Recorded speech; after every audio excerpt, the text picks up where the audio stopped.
गृहमंत्री अमित शहा मोदींच्या भेटीला गेलेले आहेत। उपराष्ट्रपतींच्या राजीनाम्यावर चर्चा होण्याची शक्यता वर्तवली जाते। या घडीची सगळ्यात महत्त्वाची ही बातमी आपण पाहतोय। केंद्रीय गृहमंत्री अमित शहा पंतप्रधान नरेंद्र मोदी यांच्या भेटीला गेले असल्याची बातमी समोर येते। उपराष्ट्रपती यांनी दिलेल्या राजीनाम्यावर किंवा या सगळ्या प्रकरणी संसदेचं वातावरण सध्या तापलेलं पाहायला मिळत आहे। विरोधकांकडून याचा निषेध व्यक्त होतोय। या मुद्द्यावर लोकसभेचं कामकाजही काल तहकूब करण्यात आलेलं होतं।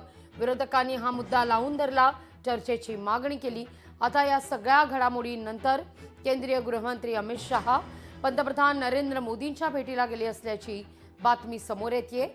उपराष्ट्रपतींच्या राजीनाम्यावर या भेटी अंतर्गत चर्चा होण्याची शक्यता नाकारता येत नाही।